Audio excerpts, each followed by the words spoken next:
Hello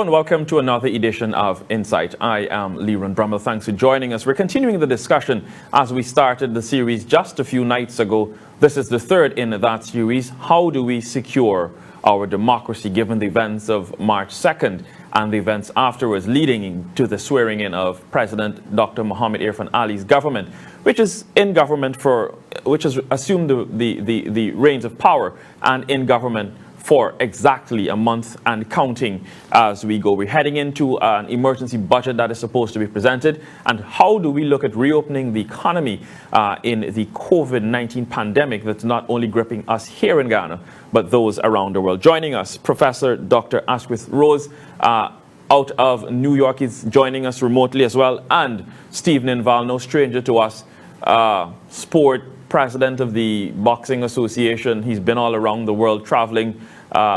We spent many a nights and many a days covering sports in our previous lives, covering sports all across this country and around. Gentlemen, thanks very much for joining us here on Insight. Well, thank you very much, Leron. Let me say good evening to the persons listening in Guyana. And to those in the diaspora, I hope that each and every one is keeping safe with knowing that there's the COVID-19 hanging around that is disrupting our economy and disrupting our lives. I hope that each and every one is staying safe. Dr. Rose, let me bring you in here. What about you? Good evening to my fellow citizens in Guyana and in the diaspora. I'm very happy to be on this program, and I'm greatly appreciate that you have selected me to be in the program as well. Very much. Doctor, since you're furthest away, let me start with you. You've had an outside look at events here in Ghana over the past 5+ months, specifically from March 2nd coming forward to now. What is your take on what would have transpired from then until now? Well, first of all, I will say this. The problem lies deep in the structure of GECOM. GECOM has failed the people. We can also go on to say that the political parties as well. But GECOM has been brought in place since 1992. And I think GECOM has become a sacrosanct as an institution. It should have been modified, reformed ever since. So my take on this is that GECOM is the one that has led the people down. And for it to drag on so long through the court system and everything else, GECOM should have acted on day one when they saw those results coming out from Mr. Mingo's or whatever it is. The chairperson should have acted there and then. But what I will say for the future, I only hope that this government dismantles GECOM, reform the entire process. And you cannot put 3 PNC support commissioners there and 3 PP commissioners. If you don't want any achievement or any accomplishment, then you can have those. But if you want to have accomplishment and achievements, then you have to reform GECOM. Put someone from the Bar Association, someone from the religious group, someone from the private sector, someone from the female group, etc., etc. GECOM must be reformed so that almost close to independent thinkers are a GECOM and not party affiliates. Because we saw clearly what happened at GECOM between the commissioners, back and forth. One supporting this party, we want them to support the process, the democratic process, and Guyana, not supporting parties. That is a failing concept. So that's my take on it so far. All right. Dr. Rose coming out with that. Steve Ninvalle, what's your take on the events since then? And then, of course, we're going to follow up with what Dr. Rose just expressed to us, having different stakeholders as commissioners for GECOM. Thanks again, Leron. Alluding to what the doctor would have said, I think GECOM is made up of personnel, and some of the personnel in the hierarchy of GECOM would have been guilty of several things. I think that the intellectual authors are the persons who we need to target for what would have happened over the last 5 months. You know, when election was announced, when it was announced that elections would have been in March 2nd, I could not have envisaged that going into July, we would not have had the result of our elections. As a matter of fact, you know, just yesterday I would have received a call from a colleague of mine in Qatar who was applauding because he just recently heard that, you know, that the elections have been finalized. And he was applauding that. But the main issue remains that there are people in GECOM who are bent on disrupting. And how do you fix that? How do you fix that? Clement Mingo did not work by himself. He did not get up in the morning and said, well, I would present these numbers that I think are right. He had someone guiding, instructing him. And that I think also the chief executive officer of GECOM did not work by himself, did not present these things by himself. He was following instructions, and we don't need to be the brightest person on the block to understand that that is what is going on. But that is what happened. And for me, to have this country go through 5 months of almost carnage, I want to call it, because it was the most difficult 5 months that this country has seen in recent time. And it is my belief and my personal belief that those responsible for that must be held accountable. Must be held accountable. And if those persons are found wanting, then they must have the full force of the law. We must do that because of the fact that people must be made examples. This country should never again in its life have to go through something like this.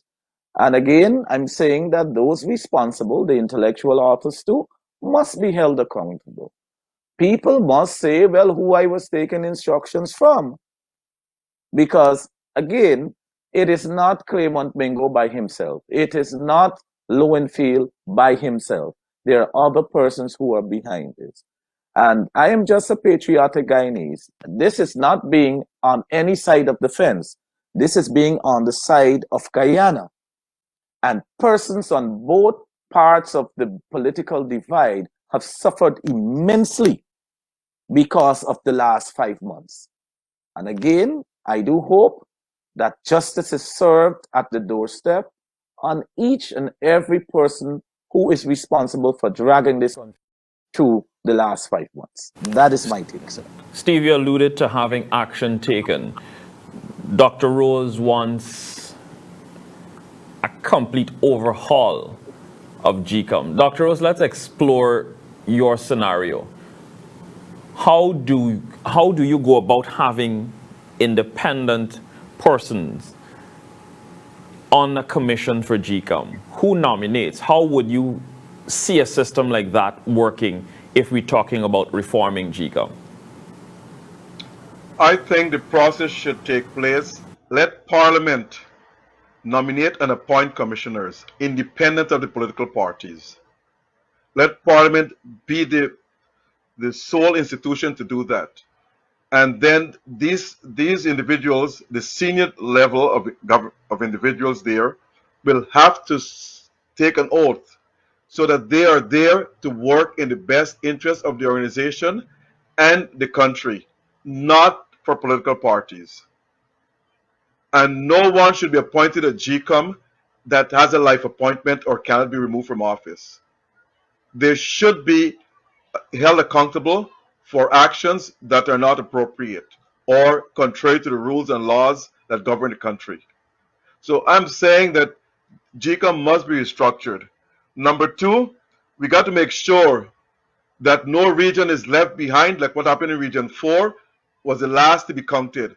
The votes should be counted as the votes come in, recorded at each polling station. As GECOM get those numbers, they should recount the votes and announce it publicly over television. And having said that, what GECOM should do as well is to make sure that as they get the final results, they make their SOPs public outside of the two parties, because it is GECOM SOPs that actually counted. They should make their SOPs counted and said who won or who lost the election. And the chairperson, I don't believe that there should be any report from the CEO. What the CEO should be doing is allocating MPs or votes in his district. But the general count should be done publicly. The chairperson declare the winner, and then a report filed by the CEO to say, well, who got so many regional votes, who got so many national votes. But not you have the results, and then you going back to ask the CEO to write a report. You have the results already, so you just write a report based on how the allocation of seats should be done. That's all the CEO should be done. And frankly speaking, I don't even think GECOM should have a CEO. GECOM should have a coordinator or somebody. These lofty positions, CEO and what have you, no. You need a chief elections officer, yes, but he should be the person to just give the allocation of seats, because you know the results. There should be no more report. The results came in. These are the results we have. Announce it, declare the winner, and then you get the allocation of seats after. That's my take on it. Pertaining to Mr. Mingo and these other folks, Mr. Lowenfield, who my colleague said were not acting by themselves, that may be true. But if you restructure GECOM, then there is no need for these people to be acted on anyone's behalf. No political party will be telling them what to do. As the votes come in, they're counted, the results are announced publicly. Like what's happening in the States, what's happening in Canada. So nobody can say, well, try to rig the system, for lack of a better word, or use it for their party's advantage. GECOM is an independent institution, and GECOM must act as independent. Anyone who will take sides should be given the boot right away, fired on the spot. You don't need that in a government as we speak. It's 5 months, not only that Guyana has this and that, but creates a bad reputation for Guyana on the international scene. Stall the economic development, even though we have COVID, and put people out of work unnecessary. These are things will have consequences and long-term consequences. It has taken the country back. So my take is that this government cannot let 5 years go by and leave GECOM as it is. It has to dismantle that structure, thorough dismantling of that structure, and put a new structure in place. And I'll go as far as to say, when it comes to organization skills, I have that. I can help them put that in place. A structure that will be as independent as possible. I know there can be complete independence from anyone because someone is affiliated to one party or another, but you must take an oath and you must abide by your oath, or else the consequences will be grave. Which is what we experienced over the last 5 months. Steve, let me bring you back in here. Do you agree with the line Dr. Rose is taking in terms of a complete overhaul of the Elections Commission? Well, Leron, I'm not a legal mind by any chance. But what I think is that GECOM needs to be sanitized. There were several instances that peaked out during the course of the last 5 months that says that even if it is not a complete overhaul, we need to have serious overhauling of GECOM and how it works. I can say this without fear of being contradicted. What has been on show has more or less put a stamp as it relates to which part of GECOM needs urgent attention.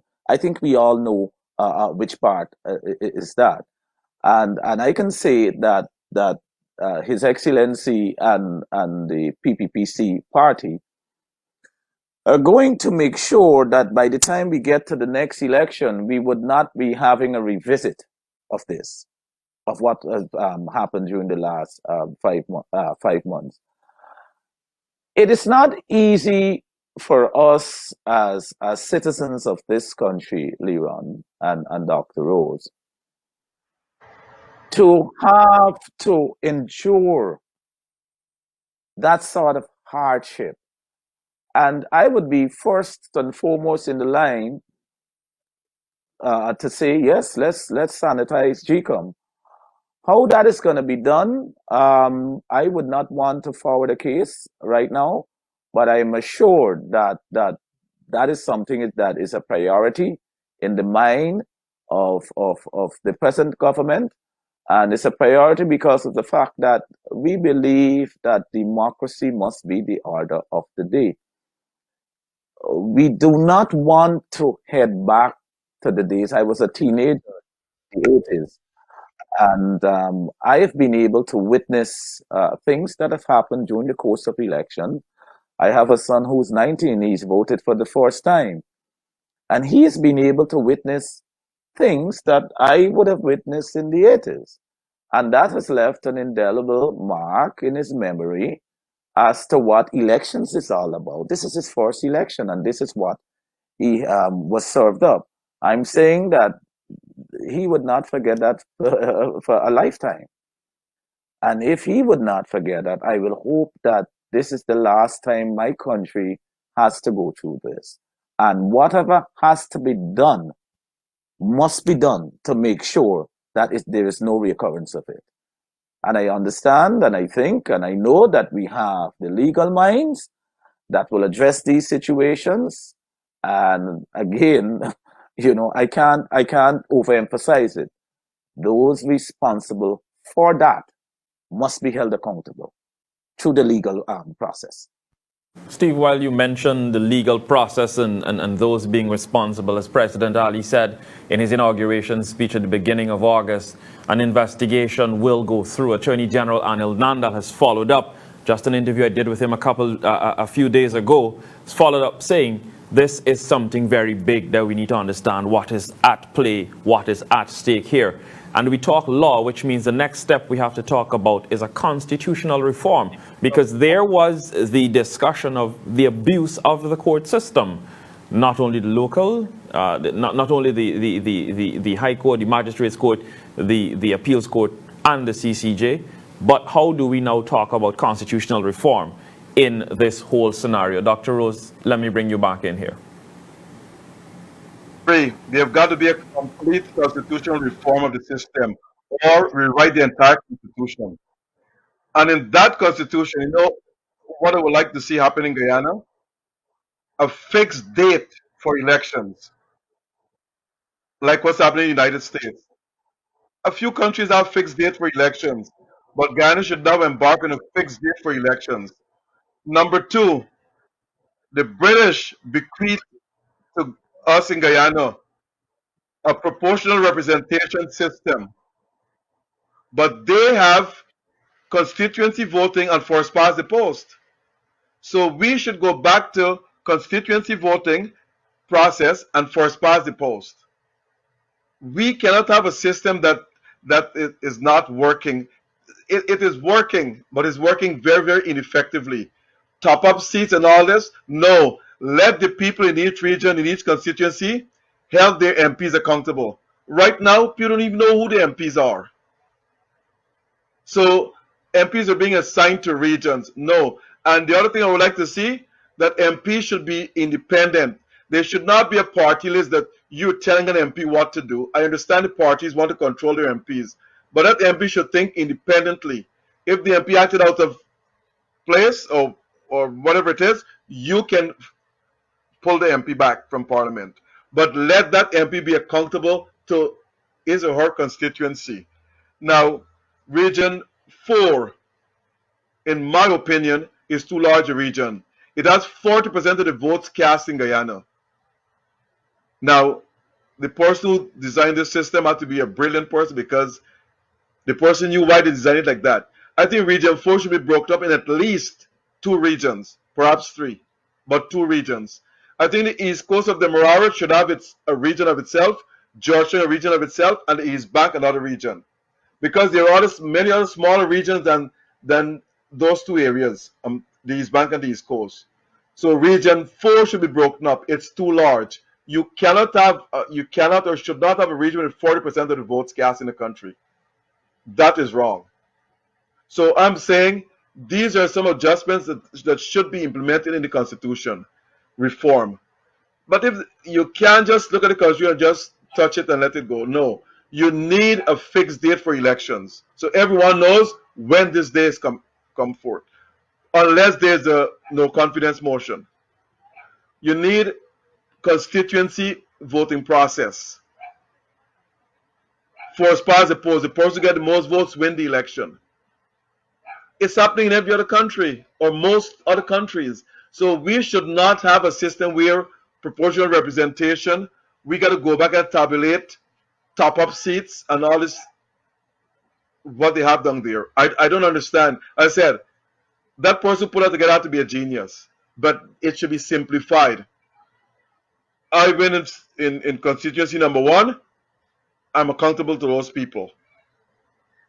But people don't know who their MPs are.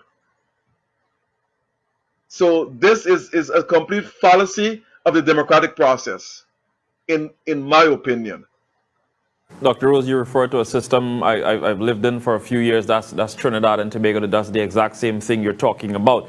But in that parliament, you've got the MPs by themselves, and then you've got the Senate by itself. And then, of course, the same issue where we talk about, and then you have independent senators coming in. But the major parties in that fight, that electoral fight of the first past the post system and the constituency voting, it breaks it up easier, so you know by the end of the night, and then there is the concession that is supposed to come. That's an entirely different system that, yes, we could probably look to, but that has to be done, and you need the help to come in one time to start looking at that. Steve, let me bring you back in here. Dr. Rose is talking about reforming our constitution to look that way, that we have we have constituencies and persons voting for their MPs rather than being controlled by party lists, by the list that is put forward by the respective parties. Your take on that? I didn't hear the last question. Leon, sorry. Okay, so what I was explaining is that Dr. Rose is advocating for constituencies where persons vote for their members of parliament in the respective constituencies rather than what we have here, which is the proportional representation system. Your take on having such a system in Guyana? Well, let me say this. I would be for any system that simplifies how we move forward when there is an election. But that does not take away from having people attempting to rig. We can have the most foolproof of systems, but that does not say that someone will not come up with an idea to rig.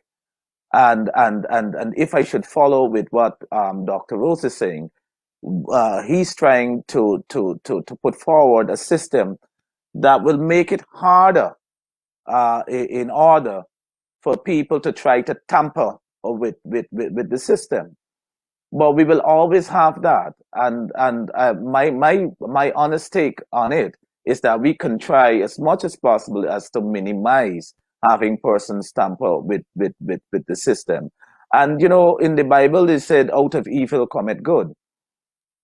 Out of what we have seen in the last 5 months, the running to, well, don't let me put it to the last 5 months alone. Let me put it since the no confidence motion. And we have seen that the abuse of the court systems, we have gone from court to court to court to court, where at one time it became laughable that taxpayers' money is being used and or being squandered, as a matter of fact, in order to get something that the ordinary layman on the road actually knows that will not bear fruit. But anyway, it's still we still went ahead with that. When I'm saying we, I'm saying we as being part of Guyana, me being a Guyanese. We have gone from court to court since the no confidence motion, and then we have gone from court to court to court after the election. How do we put a system in place that will minimize such? Of course, the court is your resort. You have a right to go to the court, but you do not have a right to abuse the court. So how do we put a system in place to minimize or to nullify things like that? I don't know if Dr. Rose is aiming at that when he speaks about reform, because again, honestly, the hardships that we went through since the no confidence motion, I won't wish it on any other country. As a matter of fact, Dr. Keith Rowley in Trinidad, you know how much we have now had. The Guyana has this stamp of being the leader as it relates to trying to twist and turn things. That when Kamala Bissessar had asked for a recount in certain regions of Trinidad, Dr. Rowley said, "Do not try to Guyana-ize this election." That is what we have become because of, I think, a few people who actually wanted their way. They were not able to get their way. The whole rigging process has been overturned, and my honest hope is that people will pay the price through the legal system for what they tried to do and were not successful in. Steve Ninvalle, I'll take that as your closing comments, but I'll also ask Dr. Rose at this stage to just clarify, as based on what Steve was asking, the system in which you're alluding to in terms of how we look at constitutional reform before we wrap it up. Okay, great. In every country, there's something called good governance, and that depends on accountability, transparency, respect for the rule of law, and respect for the rights of the citizen.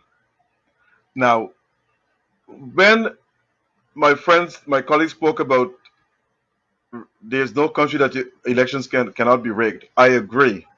But you know the problem is? Guyana has a manual system of voting, not an automatic system of voting.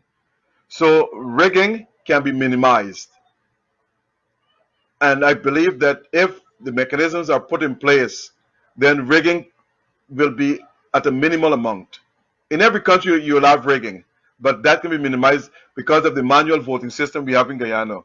Now, quickly, when we talk about constitutional reform, I just want to go back to that no confidence motion where the government was arguing you need 34 votes to pass the motion because the constitution says majority. It's about time when the constitution reformed in those cases, a number be placed. If it's a 65-member assembly, a majority vote of 33 should let a motion be passed or a motion be failed. 33, put numbers. Don't leave it open and let the court say, well, absolute majority. And a majority of 33 members sitting in that assembly and voted should either pass a motion or deny a motion. So they've got to put numbers to make it very, very clear for the average person to understand. So my thing is just like when the judges were arguing, the lawyers were arguing for the government side, that they need more valid votes. Valid votes are when you take a ballot box, you count the votes, you got rejected votes, you got spoiled ballots, then the rest that remain are valid votes.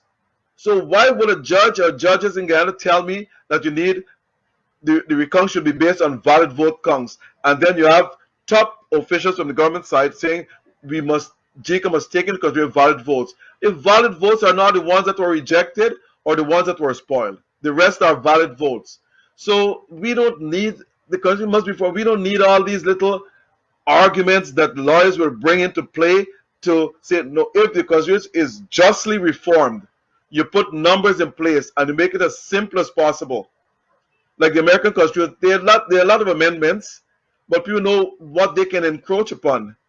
So you need a complete overhaul of the Constitution. And as I said to you, you put numbers where applicable to make sure that no one can put majority means absolute majority or minor, whatever it is. That's what we need in this society. And for Guyana to move forward, again, I will say, I will also give the PP party some blame for this 5-month delay because they were there for 23 years. The Carter Center gave them something in 1992, and they did not make any move to change that system called GECOM. It is not working. You cannot, it is poisonous to have 3 members of the PEP and 3 members of the PNC to decide on anything in GECOM. It's not going to work. The formula has to change. It is not going to work. So the PEP now has a chance to make those changes. But I will go back to what Aristotle said. A government that makes laws unto itself, those laws will come back to haunt them when in opposition. So the PP let those laws remain there. It haunted them when now they're in opposition. When they're in opposition, now they're back in government. Make laws that benefit the country, not parties. That's my take. Thank you very Thanks. much, Professor Dr. Asquith Rhodes, joining us from New York, and of course, Steve Ninvalle, former Member of Parliament, joining us. This has been another edition of Insight. Gentlemen, thank you very much for joining us. Best wishes going forward, and of course, keep safe given these COVID times that we are living in. Thanks for joining us.